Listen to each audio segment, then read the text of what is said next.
Watch the bottom line. أعوذ بالله من الشیطان الرجیم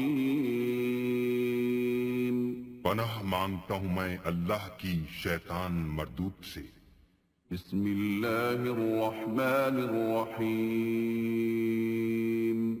شروع اللہ کے نام سے جو بڑا مہربان نہایت رحم والا ہے۔ ناظرین، سفر عربی زبان کا لفظ ہے جس میں صاد اور فے دونوں پر زبر ہے۔ اس کے معنی وہی ہیں جو عام طور پر مشہور و معروف ہیں، یعنی اسلامی مہینوں میں دوسرا مہینہ۔ اسلام سے پہلے دور جاہلیت میں سفر کے متعلق اہل عرب کے مختلف اور عجیب و غریب توہمات تھے۔ حضرت محدثین کرام رحم اللہ نے ان سب کو تفصیل سے ذکر فرمایا ہے۔ ذیل میں ہم ان کا مختصر انتخاب آپ کے سامنے پیش کرتے ہیں۔ سفر کے متعلق اہل عرب کا یہ گمان تھا کہ اس سے مراد وہ سانپ ہے جو انسان کے پیٹ میں ہوتا ہے اور بھوک کی حالت میں انسان کو ڈستا اور کاٹتا ہے، یعنی بھوک کی حالت میں جو تکلیف ہوتی ہے وہ اس کے ہی ڈسنے سے ہوتی ہے۔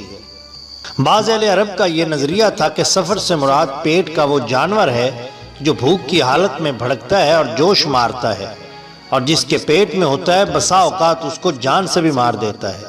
نیز اہل عرب اس کو خارش کے مریض والے سے زیادہ متعدی مرض سمجھتے تھے۔ بعض کے نزدیک سفر ان کیڑوں کو کہتے ہیں جو جگر اور پسلیوں کے سرے میں پیدا ہو جاتے ہیں، جن کی وجہ سے انسان کا رنگ بالکل پیلا ہو جاتا ہے، جس کو طب کی اصطلاح میں یرکان کہا جاتا ہے۔ بعض لوگ یہ کہتے ہیں کہ سفر ایک مشہور مہینہ ہے جو محرم اور ربیع الاول کے درمیان آتا ہے۔ لوگوں کا اس کے متعلق یہ گمان ہے کہ اس ماہ میں بکثرت مصیبتیں اور آفتیں نازل ہوتی ہیں۔ نیز اہل عرب سفر کا مہینہ آنے سے بدفعلی بھی لیا کرتے ہیں۔ حضرت امام مالک رحمۃ اللہ علیہ کا بیان ہے کہ ایام جاہلیت میں لوگ ماہ سفر کو ایک سال حلال اور ایک سال حرام ٹھہرایا کرتے تھے۔ اس کی وجہ یہ ہے کہ کبھی اہل عرب ماہ سفر کو جو ان کے نزدیک محترم مہینوں میں سے ہے، جس میں جنگ اور جدل حرام سمجھتے تھے، وہ ماہ محرم کو بڑھا کر سفر کو بھی اس میں شامل کر لیتے اور جنگ و جدل کو سفر میں بھی ناجائز قرار دیتے، اور کبھی سفر کو محرم سے علیحدہ کر کے محترم مہینوں سے اس کو خارج کر دیتے اور اس میں جنگ و جدال کو مباح سمجھتے۔ آج کل بھی ماہ سفر کے متعلق عام لوگوں کے ذہن میں مختلف خیالات جمے ہوئے ہیں، جن میں سے چند حسب ذیل ہیں۔ بعض ماہ سفر میں شادی بیاہ اور دیگر پرمسرت تقریبات منعقد کرنے اور اہم امور کا افتتاح اور ابتدا کرنے سے پرہیز کرتے ہیں، اور کہا کرتے ہیں کہ سفر میں کی ہوئی شادی صفر ہوگی، یعنی ناکام ہوگی، اور اس کی وجہ عموماً ذہنوں میں یہی ہوتی ہے کہ سفر کا مہینہ نامبارک اور منحوس مہینہ ہے۔ چنانچہ سفر کا مہینہ گزرنے کا انتظار کرتے ہیں اور پھر ربیع الاول کے مہینے سے اپنی تقریبات شروع کرتے ہیں۔ اس وہم پرستی کا دین سے کوئی واسطہ نہیں، یہ محض باطل ہے۔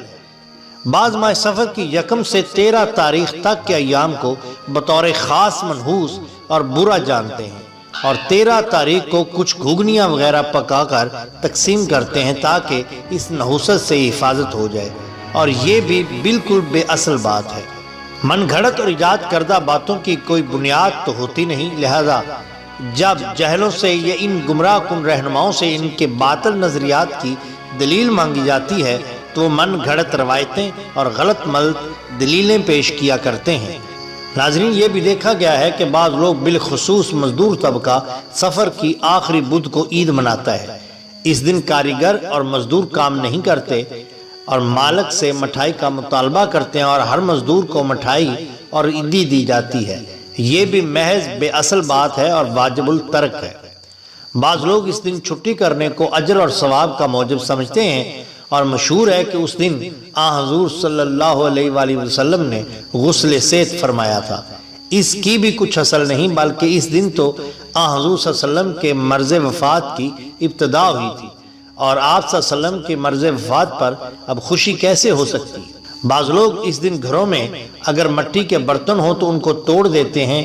اس دن بعض لوگ چاندی کے چھلے اور تعویذات بنوا کر ماہ سفر کی نحوست، مصیبتوں اور بیماریوں سے بچنے کی غرض سے پہنا کرتے ہیں۔ یہ خالص وہم پرستی ہے جس کو ترک کرنا واجب ہے۔